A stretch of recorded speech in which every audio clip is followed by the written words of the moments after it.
Islam tidak boleh terlalu asik berpolitik, melakukan guliran-guliran ayat untuk mempertegas penguasaan populasi elektoral. Ini yang harus kita hindari. Kita cukup saja kita memegang teguh konsep wasatiyah dalam bernegara. Kita cukup memegang teguh toleransi dalam beragama.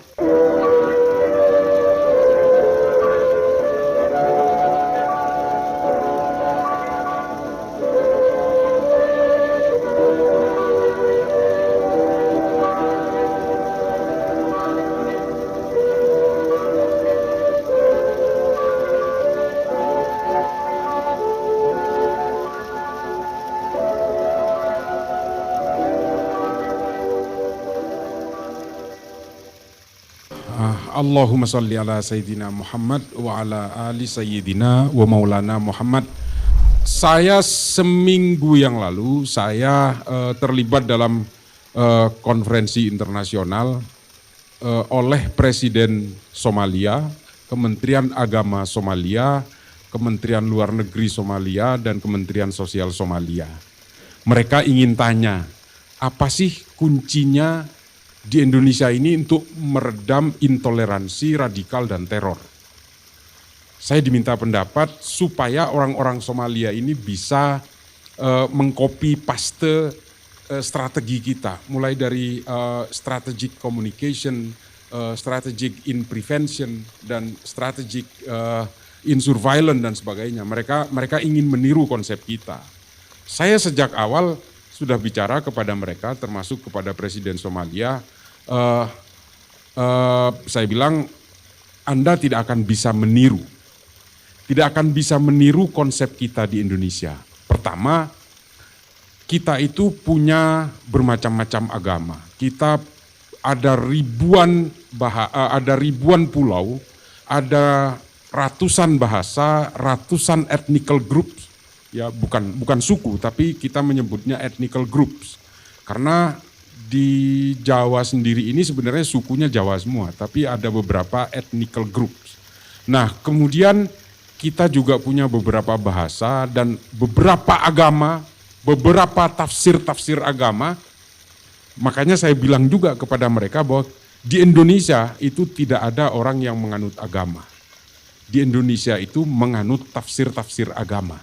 Saya katakan itu juga di TV One. Dan itu kita harus jujur mengakui itu. Orang Hindu yang ada di Bali itu beda dengan Hindu yang ada di India. Kalau sampean tanya ke saya, Islah ini agamanya apa? Saya akan bilang Islam. Tapi pasti ada pertanyaan lanjutan yang mungkin tidak akan diucapkan. NU apa Muhammadiyah? Kalau ditanya manhajnya apa? Madhabnya apa? Syafi'i, Maliki, Hambali, Hanafi. Kita ini bermacam-macam. Sama-sama Islam.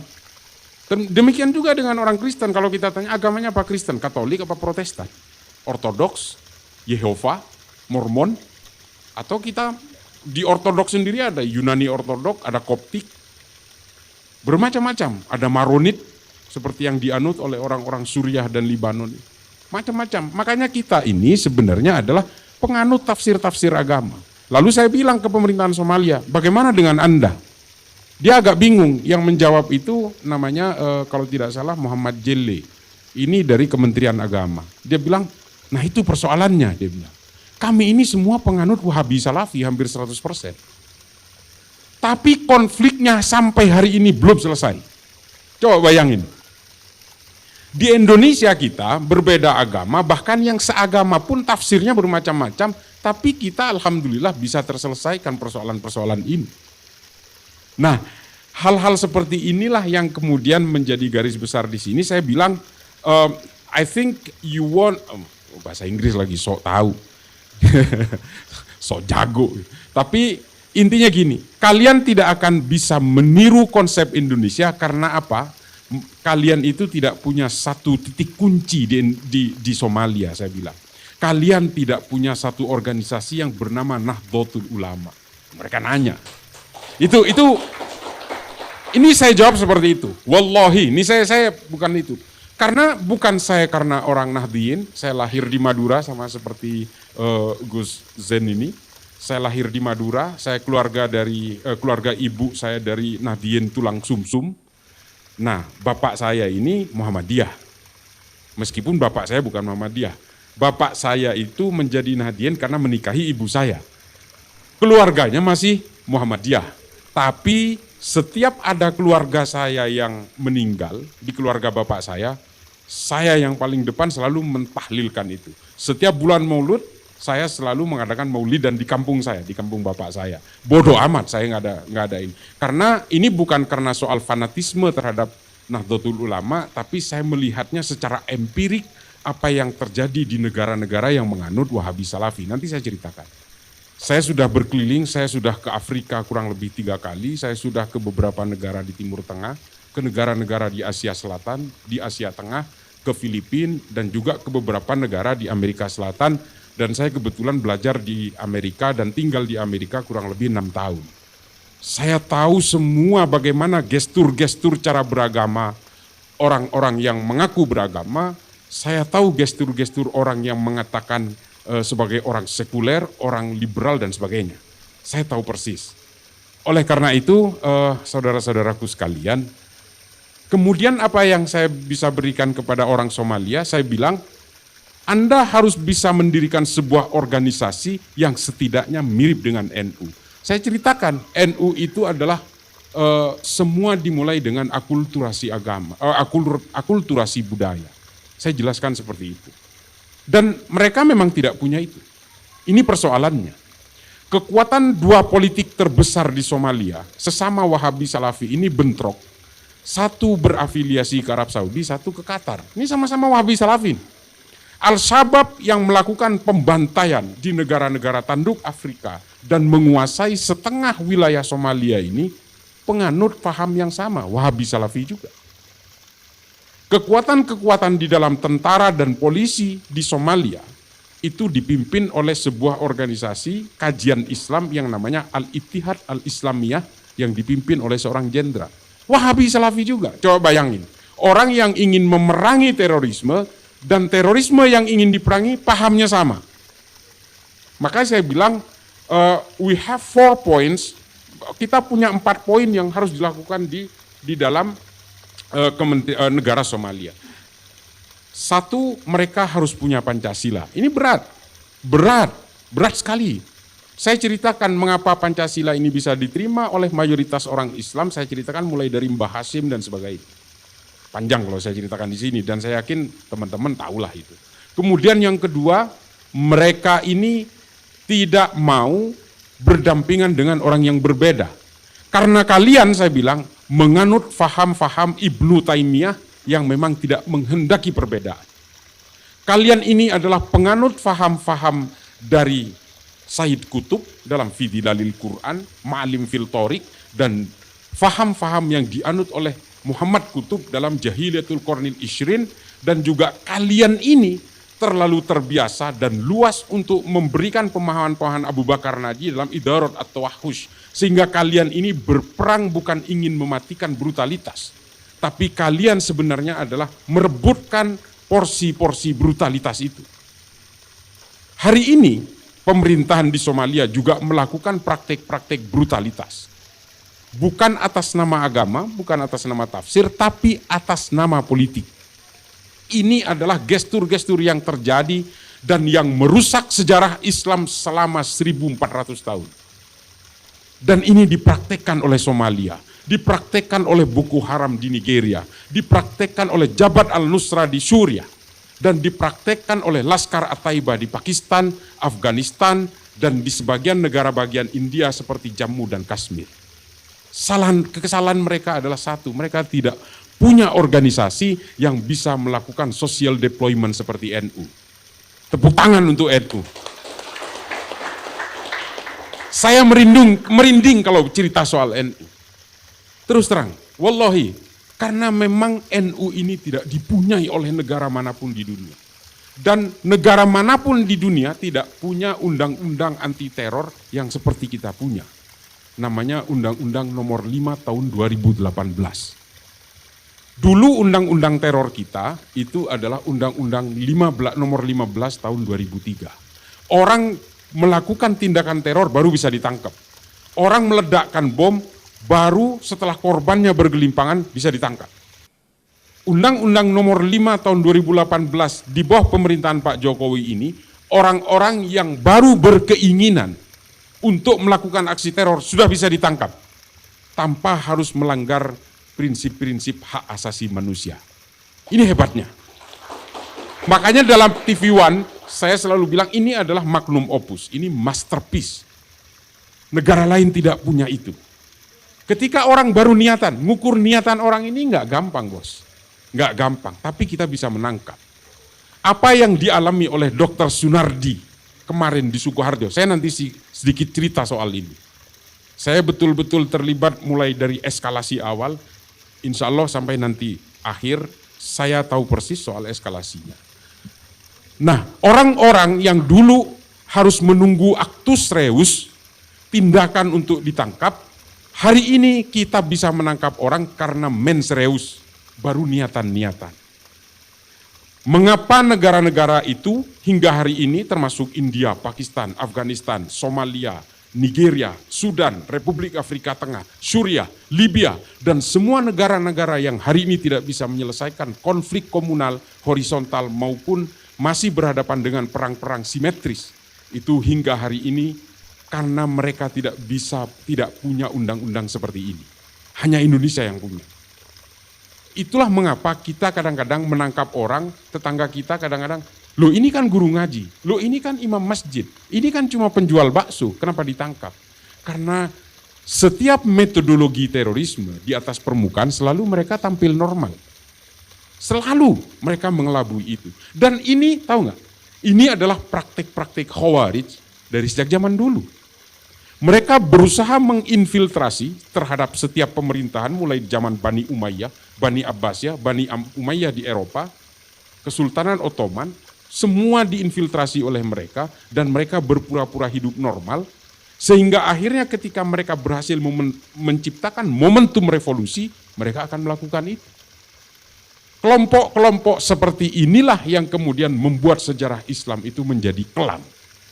Kita tahu kan ketika Nabi Muhammad wafat, jenazahnya belum dimakamkan, Muhajirin dengan Ansor sudah pecah, Sa'ad bin Ubadah dengan Sayyidina Umar sudah mengangkat pedang, lalu setelah itu terjadi pembunuhan-pembunuhan terhadap Sayyidina Abu Bakar, peracunan-peracunan terhadap Sayyidina Abu Bakar berulang kali terjadi, Sayyidina Umar dibunuh, taruhlah yang ngebunuh itu orang Majusi, tapi kan di belakangnya bukan orang Majusi, orang Islam di belakangnya.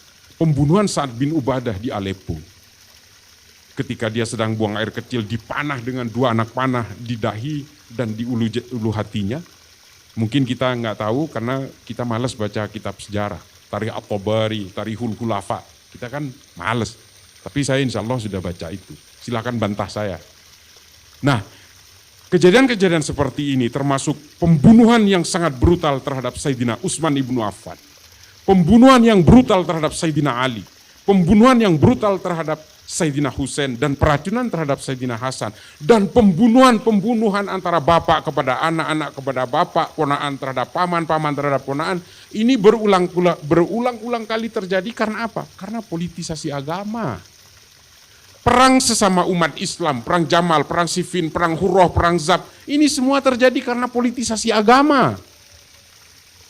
Inilah kemudian yang membuat sejarah-sejarah kita menjadi hancur lebur, menjadi getir, pahit, dan sebagainya. Dan kita hari ini disibukkan oleh urusan politik daripada ilmu pengetahuan. Ini yang terjadi di antara kita. Inilah yang kemudian dijejalkan oleh negara barat kepada orang-orang Islam supaya kita sibuk berpolitik dan kita lupa bahwa kita pernah melahirkan Rumi, Tabrizi, Al-Khawarizmi, Ibnu Sina, Al-Ghazali, dan juga kita tidak pernah lagi melahirkan Ibnu Rus Al-Farabi dan sebagainya. Kita tidak lagi menciptakan tahafud Al-Falasifah, kita tidak bisa lagi melahirkan tahafud At-Tahafud dan sebagainya. Kita sibuk oleh politik, oleh khilafah, Hizbut Tahrir dan sebagainya. Kantor pusatnya di London. Seharusnya kita bertanya, mengapa orang barat yang memfasilitasi itu? Karena kita supaya sibuk berpolitik. Dan dengan politik kita punya sejarah yang tidak nyaman. Kita saling bunuh sesama umat Islam karena persoalan politik. Inilah yang kemudian dijejalkan oleh orang-orang barat supaya Islam ini lebih sibuk dengan urusan remeh-temeh. Kita sibuk dengan fatwa-fatwa tentang bagaimana kalau istri haid itu bisa ditiduri apa tidak. Tentang celana dalam, ini mohon maaf, ini bukan tentang selangkangan, tentang bagaimana mengelabui istri yang pertama untuk bisa berpoligami dan sebagainya.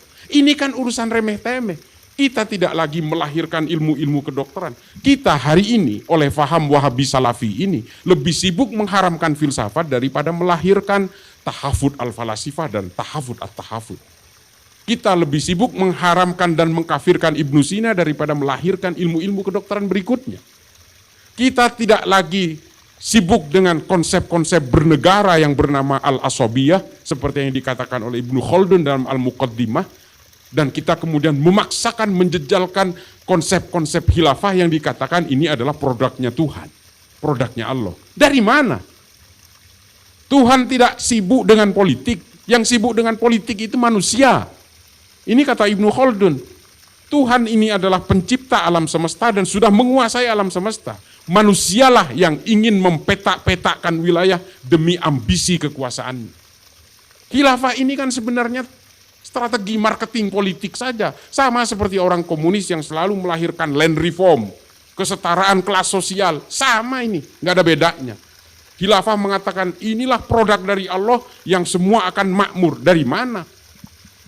3 dari 4 khalifah itu mati secara brutal, secara tragis. Sayyidina Husain kalau mau baca di Tarikhul Khulafa itu lebih brutal sekali. Yazid itu membunuhnya secara luar biasa.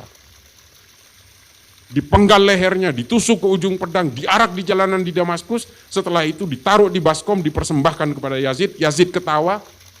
Coba bayangkan, Yazid memerangi orang Hurroh di Madinah bagian timur. 211 sahabat Nabi dibunuh, sahabat Nabi yang terbaik.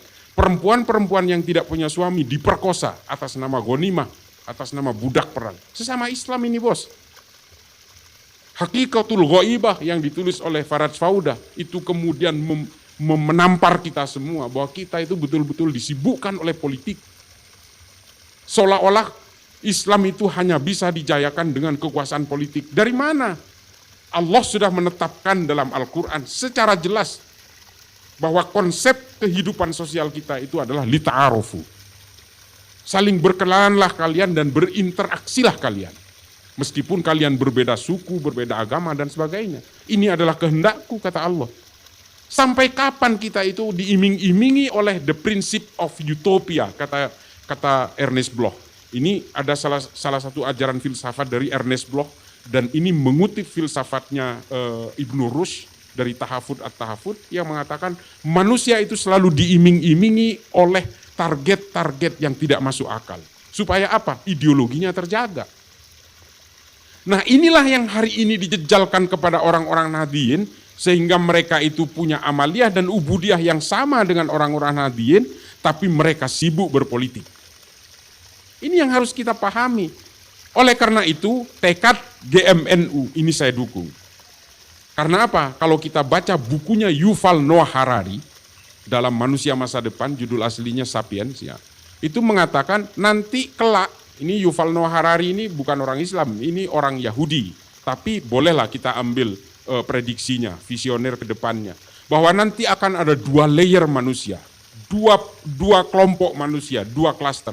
Yang satu adalah orang-orang yang menguasai algoritma sosial, algoritma digital.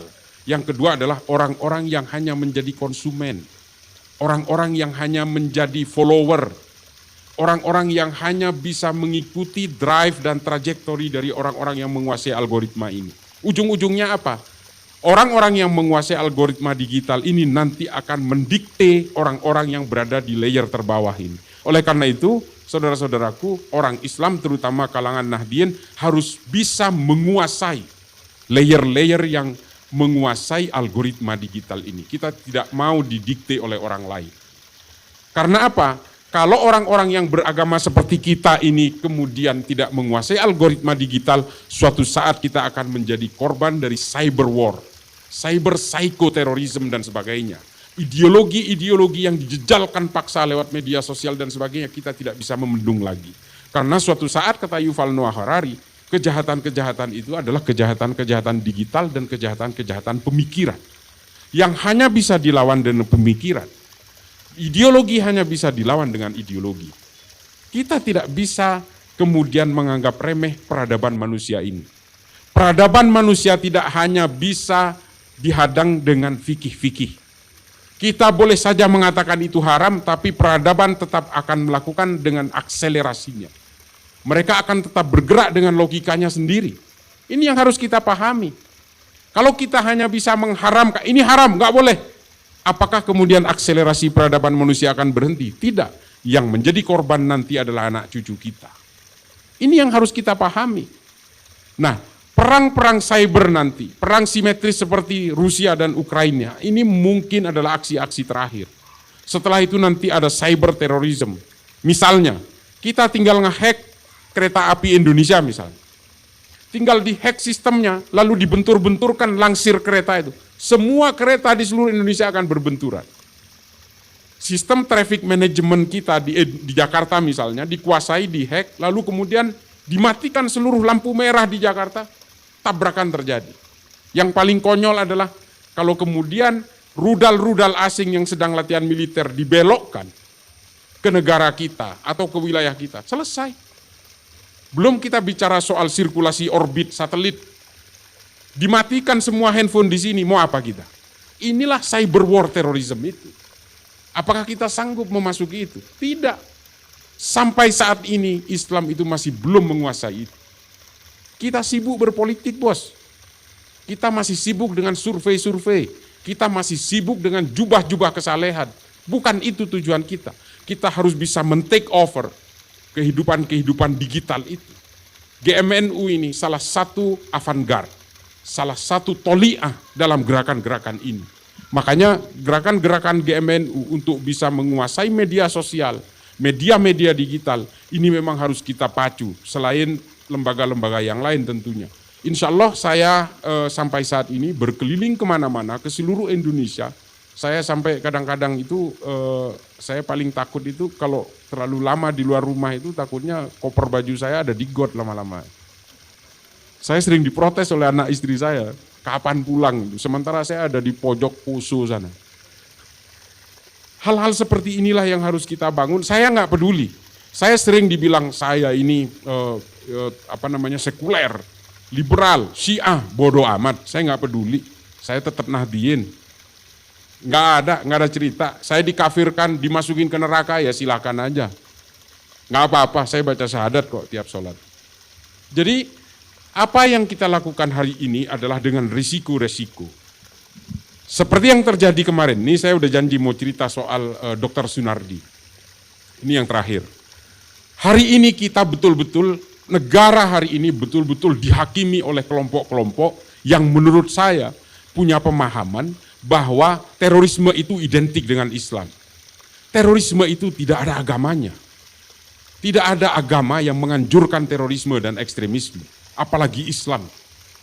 Nah, mereka ini yang melakukan pembelaan terhadap Dr. Sunardi ini adalah orang yang masih menganggap bahwa terorisme itu adalah bagian dari Islam. Coba bayangkan, ketika ada penangkapan di tubuh MUI misalnya, ini orang-orang yang mengaku sebagai ulama itu selalu yang paling bereaksi duluan. Ini kan aneh. Terorisme ini jangan diidentikan dengan Islam. Tapi kalian yang ngomong duluan, entah Anwar Abbas, entah siapa, selalu ngomong. Loh, kalau begitu dengan sendirinya mereka mengakui bahwa terorisme ini bagian dari Islam gitu loh. Ini kan logika dasar gitu. Ya udah diam aja. Kalau Densus misalnya nangkep teroris yang memang menginfiltrasi MUI, ya itu kita nangkep bukan dia bagian dari MUI, karena memang Densus sudah punya alat bukti yang cukup, dia itu memang aktif dalam gerakan-gerakan jaringan teror di Indonesia. Banyak gerakan jaringan teror di Indonesia itu, ada JI, JAD, JAK, JAT, JAS, MIT, MIB, banyak sekali. Dan mereka bergerak di bawah permukaan itu sangat aktif. Mereka melakukan rekrutmen, funding, pendidikan, idat, persiapan-persiapan revolusi dan sebagainya. Banyak. Mungkin orang awam seperti kita melihatnya di atas permukaan, ya biasa-biasa aja. Tapi orang-orang yang betul memahami ini, saya tidak memahami ini, tapi saya mengamati betul. Bahwa mereka di bawah permukaan memang selalu bergerak. Dr. Sunardi ini, saya cerita Dr. Sunardi. Ini adalah hasil pengembangan dari beberapa tersangka yang sudah ditangkap sebelumnya. Bahkan nama dia disebut oleh Para Wijayanto, Ketua Umum Jamaah Islamiyah yang sudah ditangkap bertahun-tahun lalu. Dan disebut oleh beberapa tersangka lainnya. Dan beberapa orang yang akan ditangkap setelah ini berkaitan dengan Hilal Ahmar Society. Dia adalah Ketua Umum Hilal Ahmar Society. Tahu nggak Hilal Ahmar Society? Ini organisasi yang sudah dilarang oleh PBB, dilarang oleh Uni Eropa, dan beberapa negara seperti Trinidad Tobago, negara-negara di Amerika Selatan. Ini semua terjadi. Dan semua udah dilarang.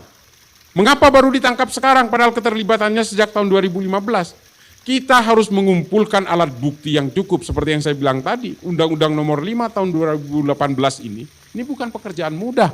Orang yang baru berniat tapi ditangkap. Buktinya dari mana? Itu yang harus kita collect, harus kita generate. Oleh karena itu, Densus setahu saya tidak pernah bisa kalah dalam pra-peradilan karena sebelum nangkap semua alat buktinya sudah cukup. Media menyebutnya terduga, padahal ini udah tersangka. Dan apa yang terjadi adalah ini, ada info yang harus saya berikan karena ini disiarkan.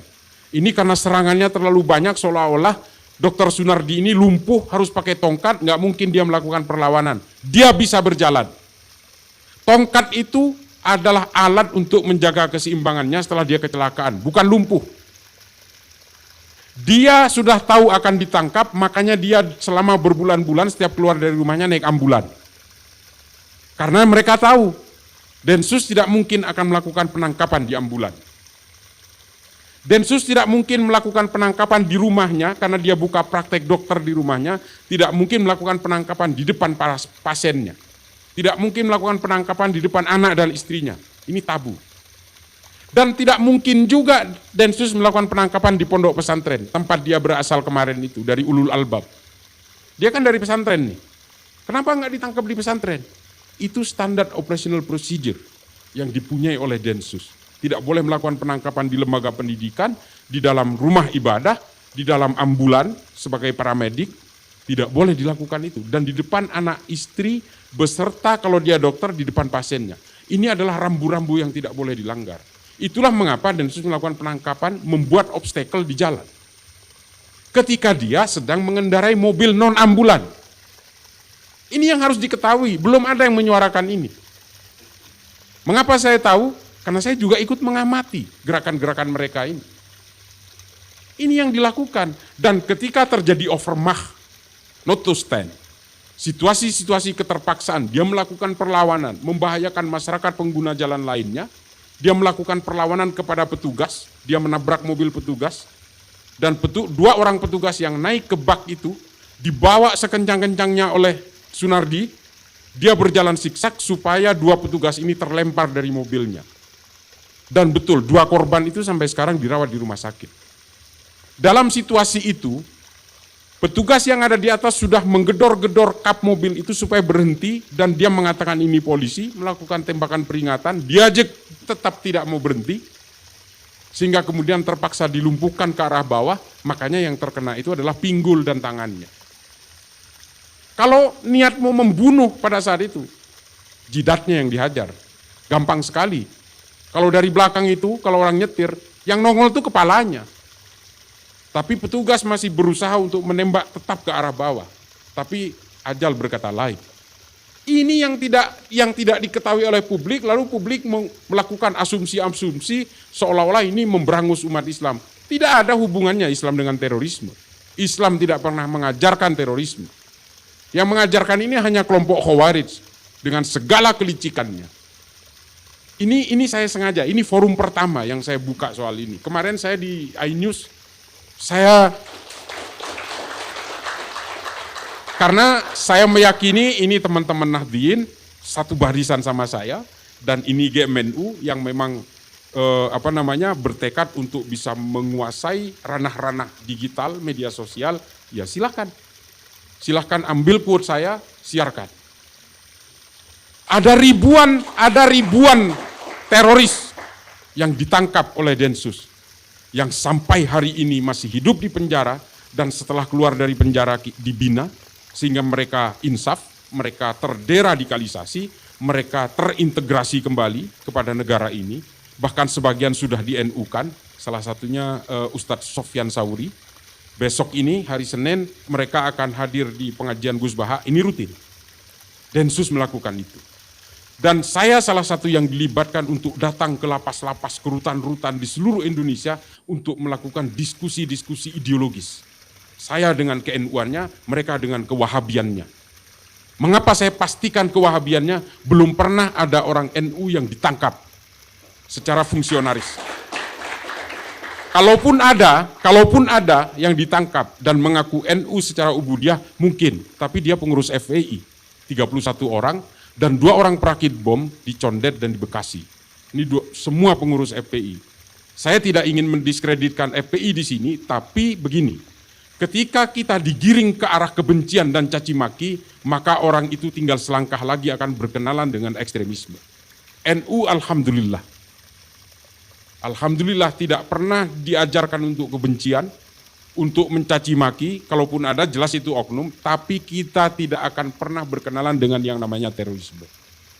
Teman-temanku sekalian, saudara-saudaraku, semua ini saya ceritakan adalah bagaimana kami bergerak.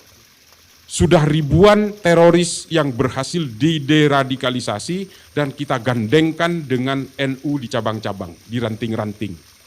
Semua sudah kita lakukan. Kita betul-betul menjadikan NU sebagai patron utama dalam konsep deradikalisasi, kontraradikalisasi, dan reintegrasi. Karena kita percaya bahwa hanya NU yang bisa friendly, bisa familiar dengan akulturasi budaya, yang bisa menghargai pemeluk agama lain, dan sama-sama bergerak dalam toleransi. Dan sama-sama juga anti terhadap intoleransi. Terakhir, saya mau cerita sedikit tentang saya ada yang lupa, mengapa Somalia hingga hari ini gagal memerangi konflik itu.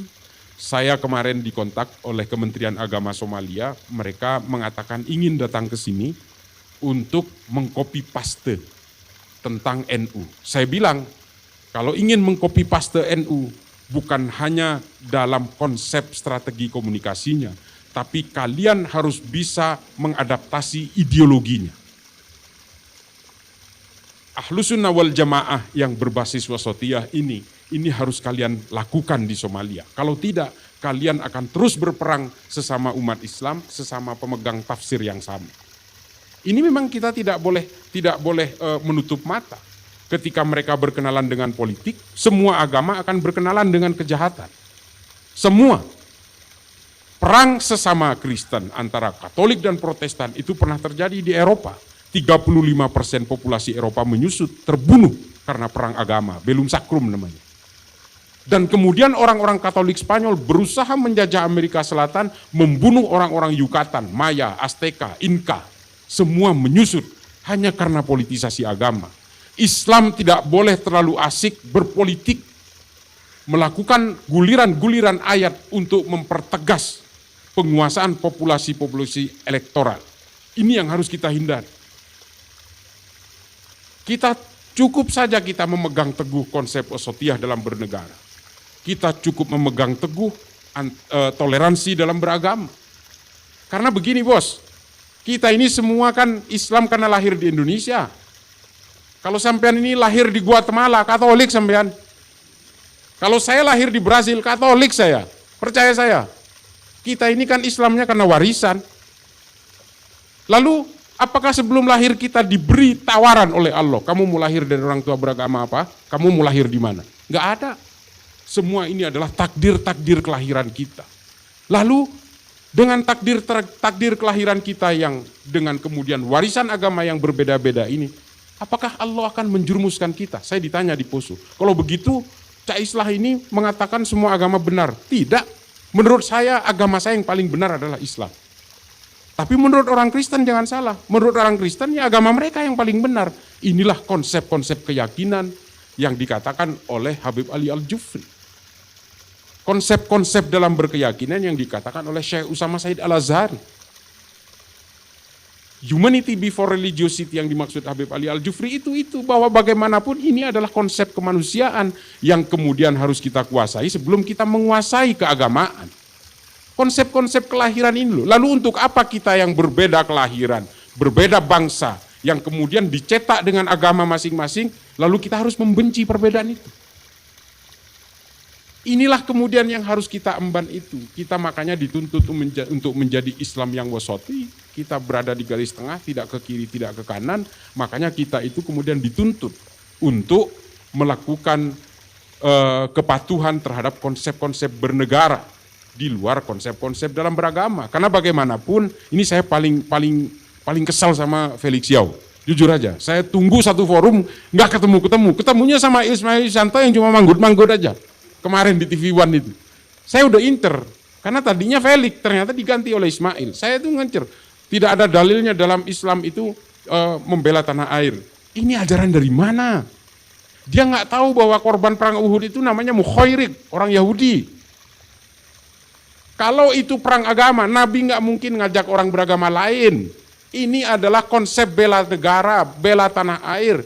Karena Madinah diserang oleh orang-orang kafir Quraisy, makanya Nabi mengajak orang Yahudi, orang Nasrani untuk terlibat dalam perang. Dan salah satu syuhadanya itu adalah Mukhairik dari Bani Qainuqa. Hingga akhirnya hartanya diwariskan ke Nabi, Nabi membuat harta warisan dari Mukhairik sebagai modal awal Baitul Mal pertama di Madinah. Jadi Baitul Mal kita ini dimodali orang Yahudi, bos. Ini adalah konsep-konsep kehidupan di Madinah yang oleh Nabi diadaptasi pada saat itu. Nah, ini ajaran Felix Yao yang mengatakan tidak ada dalilnya, ini dari mana? Ini yang pengen saya iniin. Khilafah itu yang disebutkan oleh Hizbut Tahrir yang kantor pusatnya di London, di dekat King College itu, dibiayai oleh orang-orang barat itu supaya kita betul-betul mabuk, terhipnotis oleh kepentingan-kepentingan politik. Ini sudah bertahun-tahun terjadi, sehingga orang Islam lupa terhadap leluhur-leluhurnya yang lebih mementingkan ilmu pengetahuan. Dan hari ini kita dihadapkan oleh algoritma digital dan kita ketinggalan. Elon Musk itu sudah mau ke angkasa, mau ke bulan, mau ke Mars segala macam. Kita masih sibuk dengan urusan bacaan sholat, bacaan niat untuk masuk ke kamar kecil. Ya Allah, udahlah, selesaikan itu. Belum soal nama, kalau Wisnu ini kafir, nama yang Sri harus ganti. Wayang diharamkan. Aduh, ini apa-apaan sih? Kita ini kok seolah-olah ingin dicabut akar budaya kita ini dari kebangsaan kita.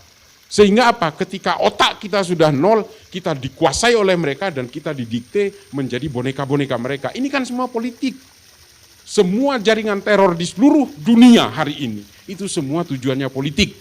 Untuk menegakkan daulah khilafah Islamiyah. Oh, namanya keren. Ada Jamaah Islamiyah, Jamaah Ansarud Daulah, Jamaah Ansarud Khilafah.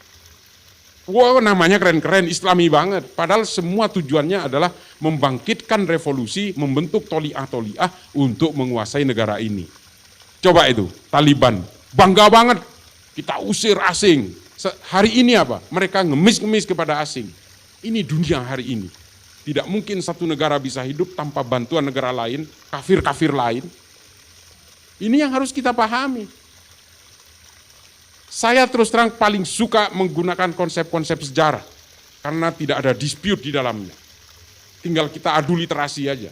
Mau Ad-Dinuri, Ad-Dinawari, Ibnu Athir, Ibnu Kathir, Ibnu Mas'udi, Imam Suyuti, At-Tabari.